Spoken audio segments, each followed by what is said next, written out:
Okay, so today we begin with active and passive voice. Active and passive voice is used in the accounting language quite a bit when you're doing audits. And if you think about the active and passive voice, it is the same sentence, but it is said in a different way. And the thing that we teach when we are teaching active and passive voice is that in active voice, it is almost as if the verb is doing the action, but in passive voice, it is as if the action is being done onto the verb. So, for example, I am eating an apple. An apple is being eaten by me. Right? So, you change the subject and the object, and you also change the way you write the verb in passive voice. And for each sub-tense, it is different. So what I'm going to do is, I'm going to give you a chart, and according to the tense, according to the sub-tense, the active voice changes, so also the passive voice. So if you follow that table, you should be set.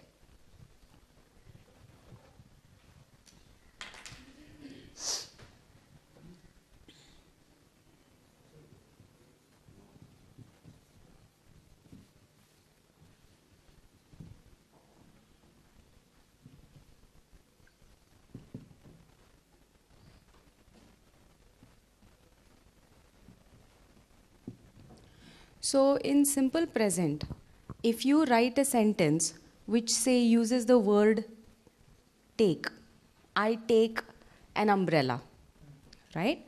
Then in passive voice, it would be an umbrella is taken.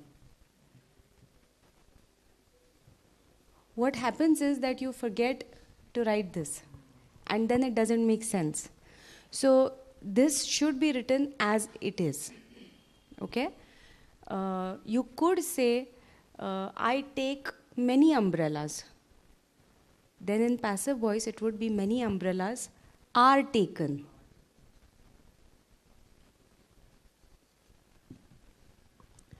How about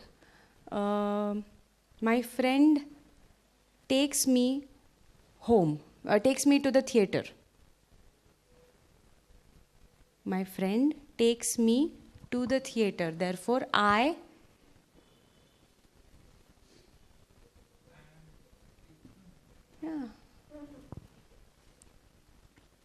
am taken to the theater by my friend. Okay? This is not superlative. Superlative is only adjectives. This is the past participle form. Take, took, taken. It is used for passive voice. However, these verbs, these helping verbs are also important. You can't forget them. If you forget these words, these verbs, is, are and am, then the passive voice is not complete. Okay? And it is difficult for the reader to understand what you are saying. Okay?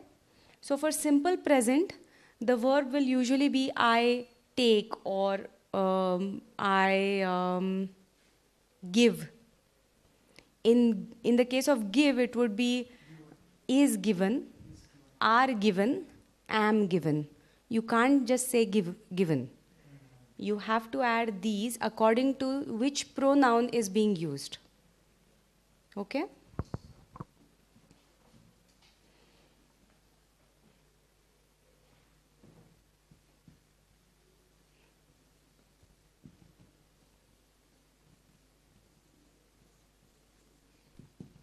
Now, when you think about present continuous, you would say, am taking, are taking, is taking.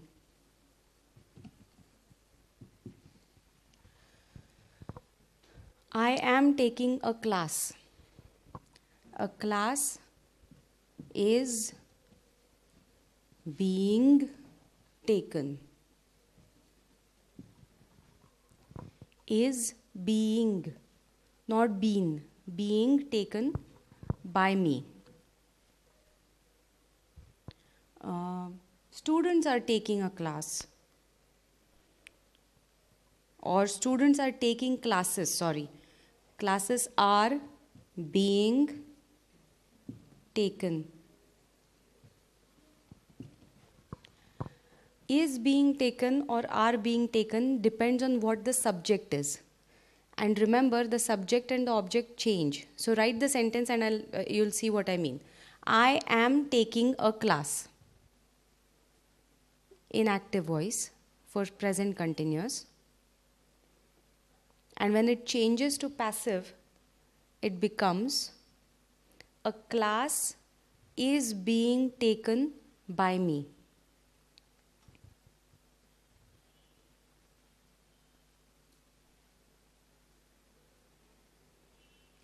Now change the next sentence to I am taking classes. You'll see what I mean. Write it down, please. I am taking classes.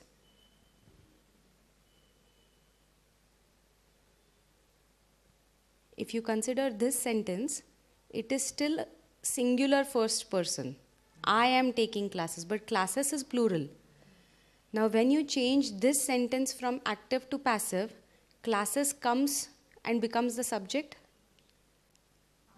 Exactly. That's being taken by me. Exactly. So it depends on what the subject is. If the subject is plural, then you will write are being taken. And if the subject is in third person, singular, then you will write is being taken. So I am taking a class is being taken by me. Okay? My friends my friends are taking me to a surprise birthday party. I am being taken.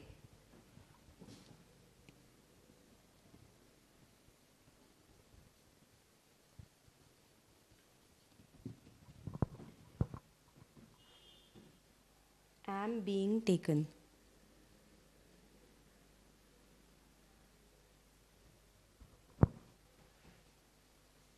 May I erase this? The simple present.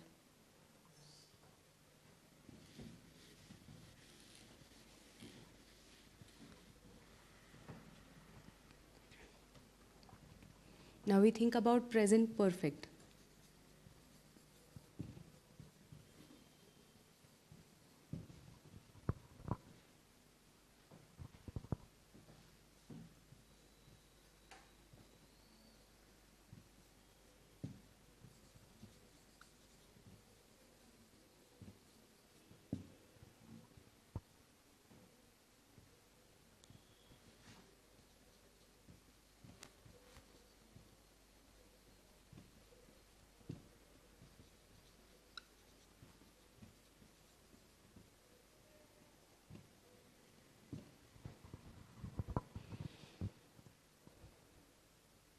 Ramesh has taken a book from the library. A book has been taken by Ramesh from the library. Or from the library by Ramesh. I have taken a book from the library. A book has been taken from the library by me.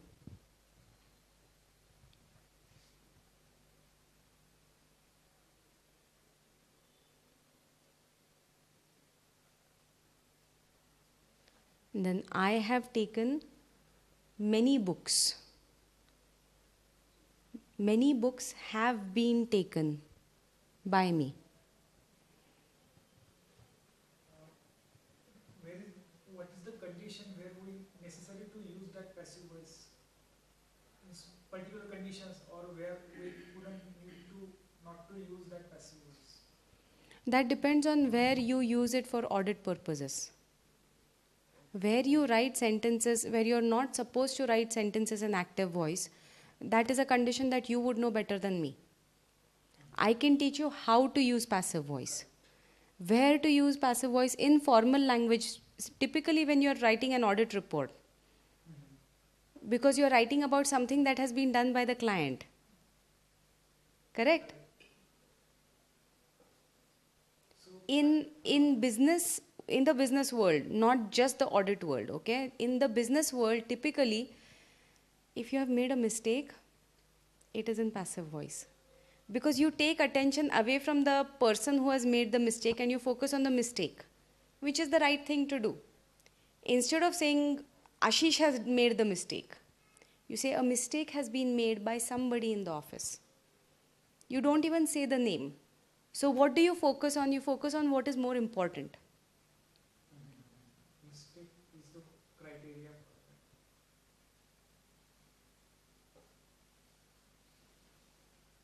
for right? In the audit world, anything that the client is doing, and this is me speculating, but you will have to correct me if I'm wrong. If you are writing an audit report about what the client has done and not done, then typically you would say this has been done by the client, this has not been done by the client. Correct? That is all passive voice. And then you would say has been done has been done. or has not been done. Yes. Right? Certain precautions have been taken by the client or have not been taken by the client.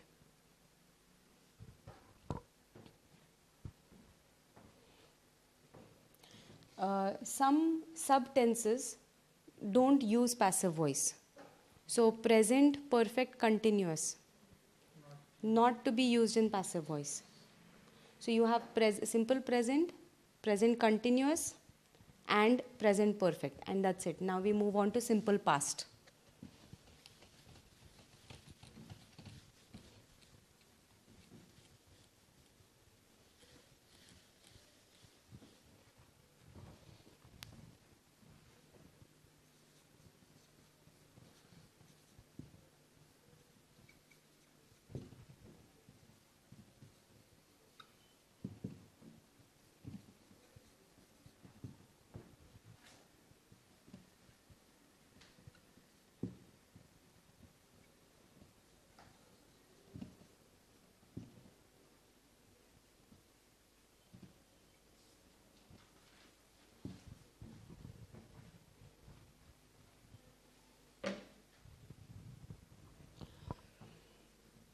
I took a mango from the pile.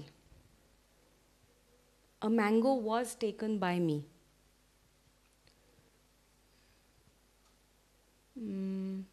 I took pencils from my friend. Where Plural. You decide was taken or were taken depending on the noun that comes before that verb in passive voice. Okay? Not what comes before the verb in active voice, because you are changing the sentence. You're changing the subject and the object and you're inverting them. You're inverting their place. So some pencils were taken by me. in passive voice we focus on that object. That becomes the subject. Subject. That comes at the beginning of the sentence.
I was taking some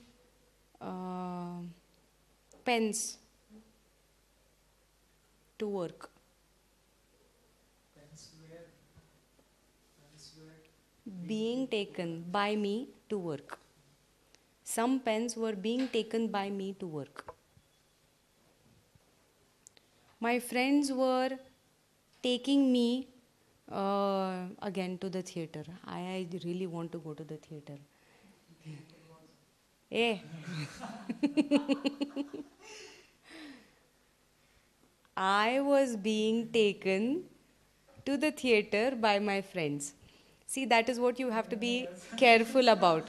You have to make sure that the subject can become a subject and can perform the function that you want it to perform. Okay. Past continuous, and then you go to past perfect.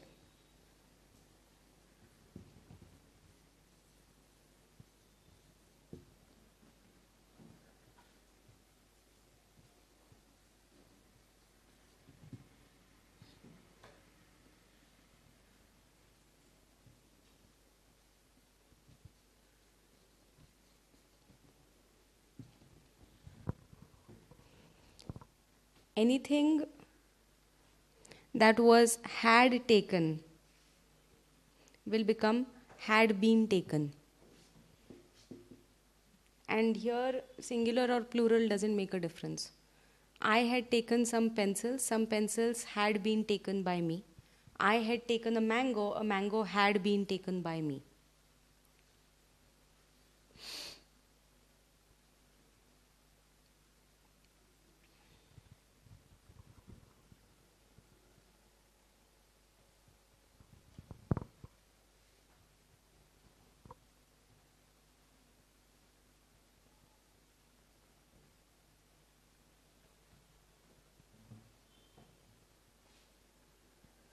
May I erase?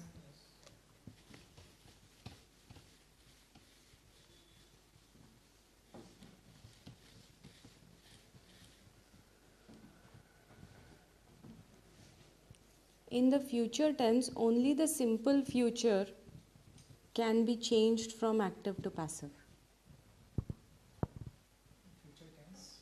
Only simple future can be changed from active to passive. You could stretch and change future continuous also, but it becomes very tedious and it's not used at all. Okay.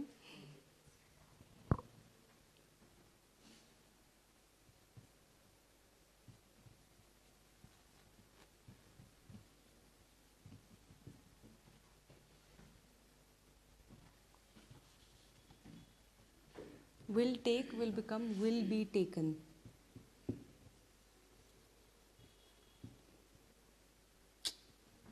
Uh, I will take my dog for a walk tomorrow.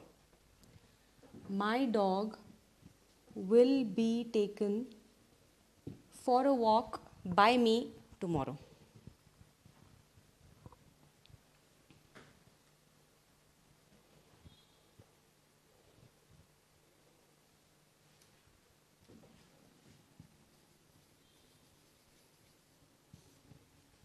Do you remember you were talking about can and should yesterday? This is where we discuss them.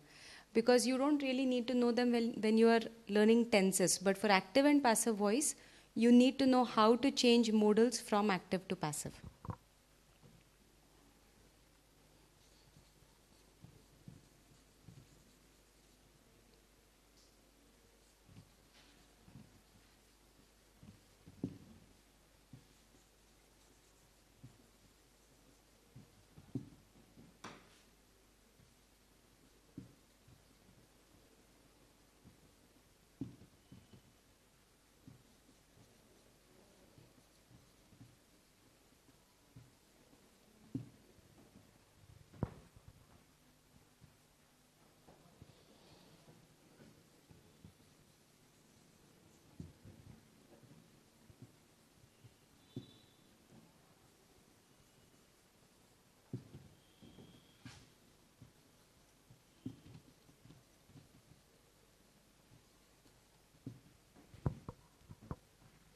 Clear?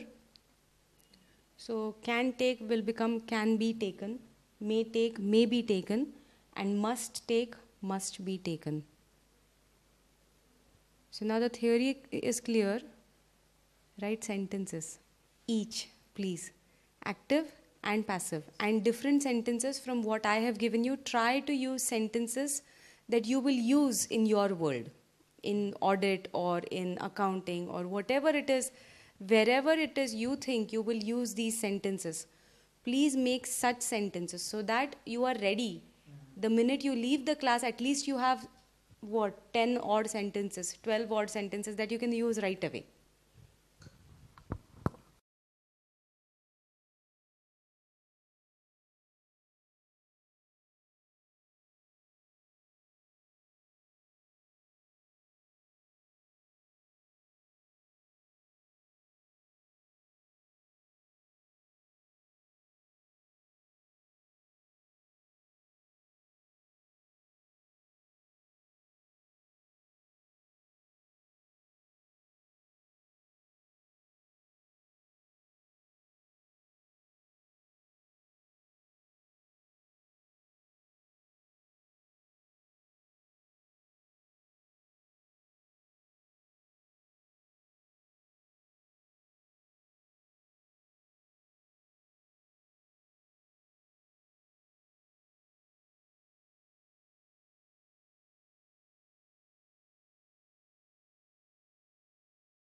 So next we are going to study formal letters. The purpose of formal letters is to convey the message that you want to convey in a very concise manner, in a very short but effective manner. And when you are writing a formal letter, there are certain rules as far as the format goes, but the other rules that you have to really keep in mind are that one, no matter what kind of a letter it is, it has to be very polite. You have to be courteous even if you are writing a complaint letter. Even if you are upset with the person, the letter will always be very formal, very polite, very courteous. The other thing that you have to remember is that because it is a formal letter, it is essentially very short. So you only have to write what is required and leave it at that. Third, you have to stick to facts and data. You have to give all the pertinent data that is required for the uh, purchase order or complaint or the subject matter of your letter, right? So when you are writing a letter, you have to always begin with your address, whatever your address may be. And it is usually 3 to 4 lines. It always ends with the city and the pin code. So the last will be the city, comma, pin code. 411. What is the pin code here? 009. Okay. So that is how your address will go. Then you have to leave a line. The new format now is that you place everything on the left margin. You don't go left right like we used to when we were younger. So because you are putting everything at the margin, you have to leave a line to show that it is the start of something else. After you write the address, you will write the date when you are sending the letter. So typically it'll go June 5th. Data at the right side corner of the Left. Everything left aligned. Okay? So address, date, and leave a line. Then you begin with the company's name, the institution or the organization that you're writing to. So the name of the company. I'm sorry. You start with the designation of the person that you're writing to. So the manager or the department head, right? Then you write the name of the company.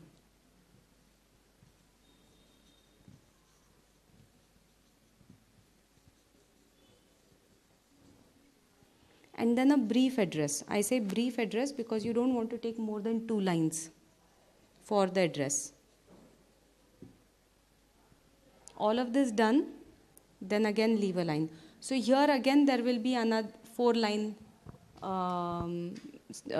matter, right? This is 4 lines, this is 1 line. You leave a line in between. This indicates leaving a line. And this is the last line of the address, which will have again the city and the pin.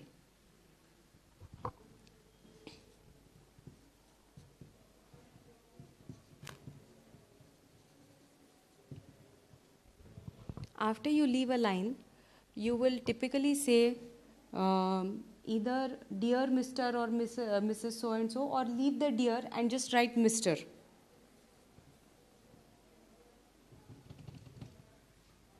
Right?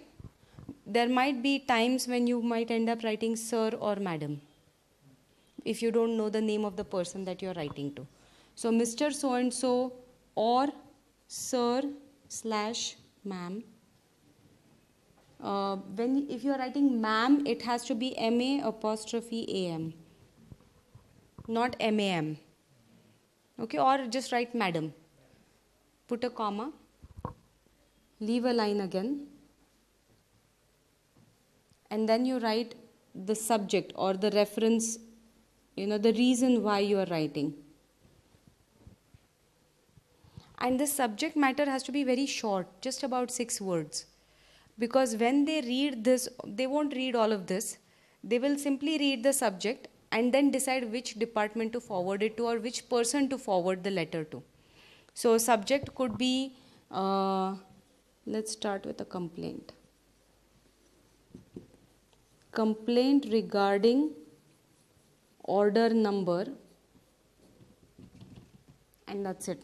And you underline it so that people know immediately that this is what they have to pay attention to. Okay?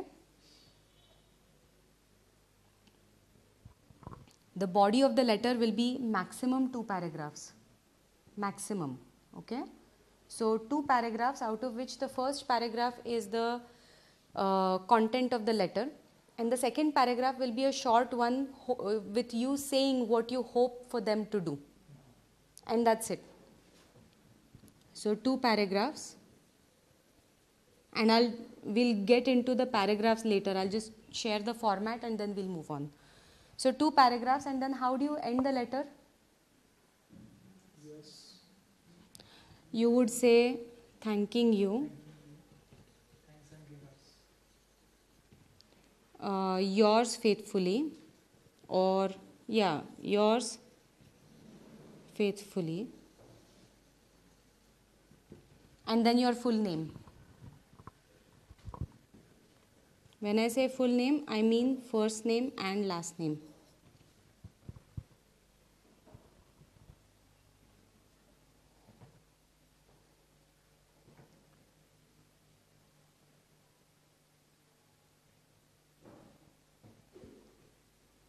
Okay? Ma'am, I need to. Write it down. Okay, fine.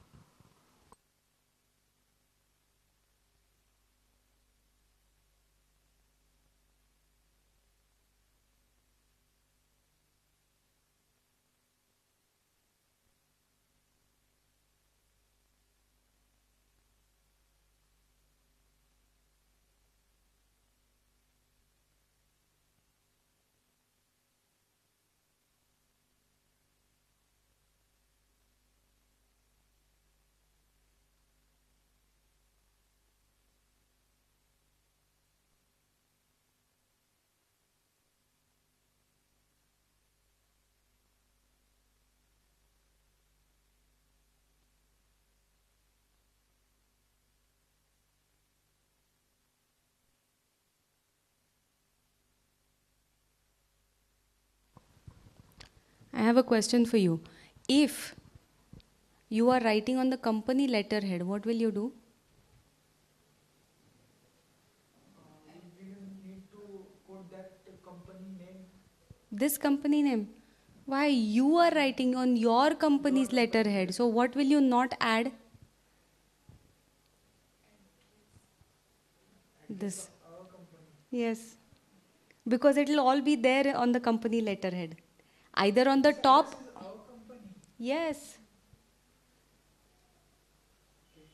You start with your address and your PIN code, right? Sender's address. And this is the recipient is this. Right?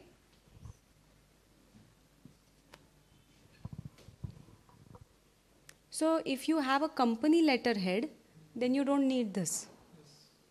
If you want, instead of this kind of an address, you can show that you're writing on the company letterhead by writing it center aligned. Because that is how the company letterhead is. Okay? So that is for your reference to know that the sender's address and contact details have to be there somewhere in the letter. They can be as part of the letterhead or they can be on the side.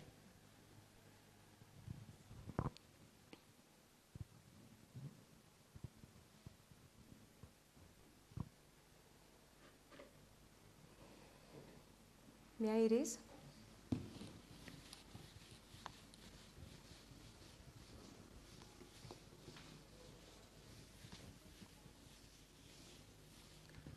What are the typical starting lines of such a letter, of any formal letter?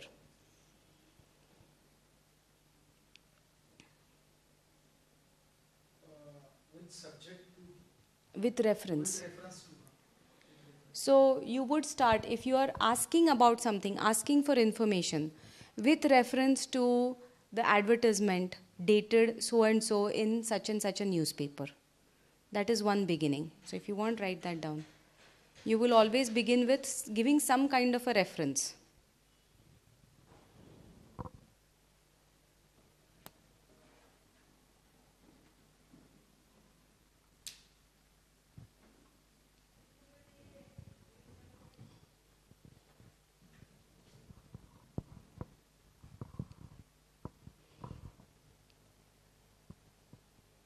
If it is a complaint regarding some material that you have received, then you would say with reference to the purchase made by this company, made by our company, and you write the invoice date and the invoice number.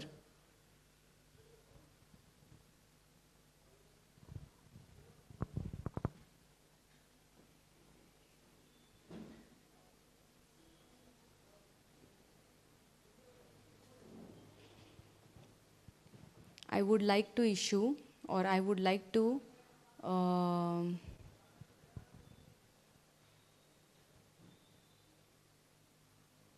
I would like you to know that this installment of material was faulty.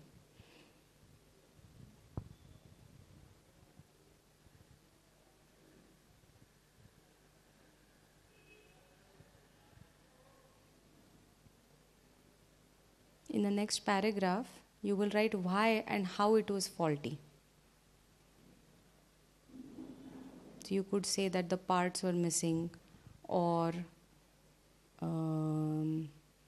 it arrived in damaged condition.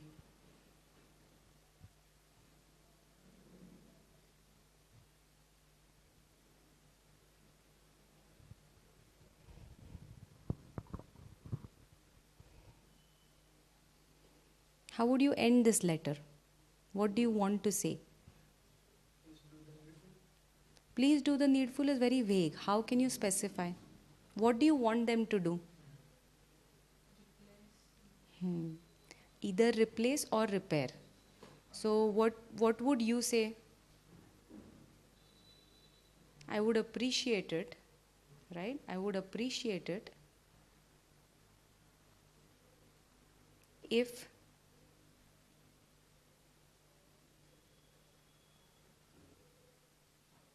you looked into the matter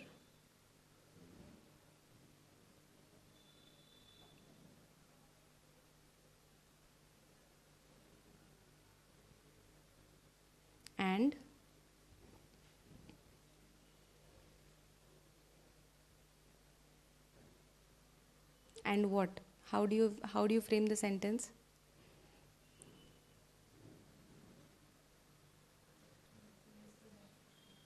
And either replaced or repaired the damaged goods.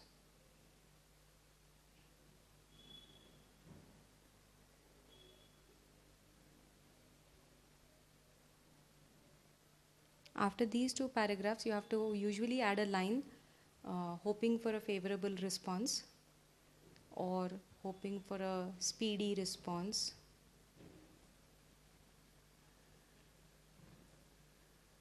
And then the last part that we added, thanking you, yours faithfully, and your name.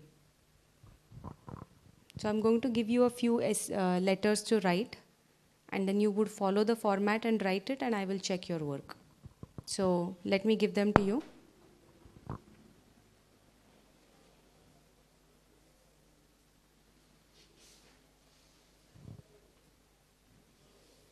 Write a letter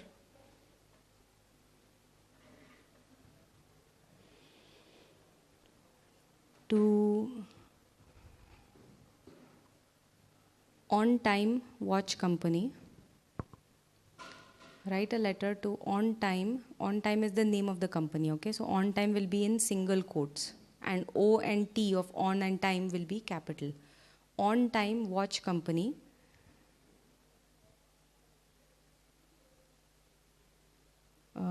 stating that you've received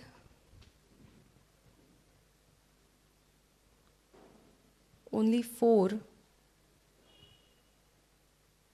of the 10 watch order, 10 clock order, sorry, not watch, clock, 10 clock order. So you had ordered 10 clocks and you only got 4 out of them.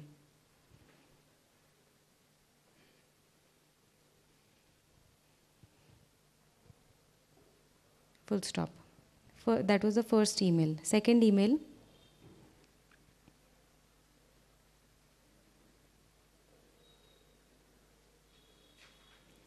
write a letter to Rama Stores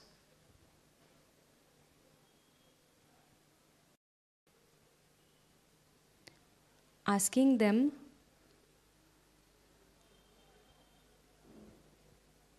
to make your payment,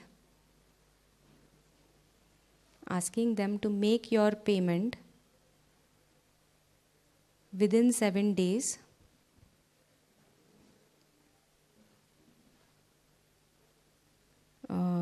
full stop.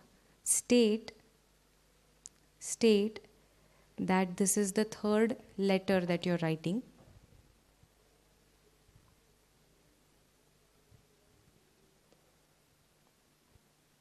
and list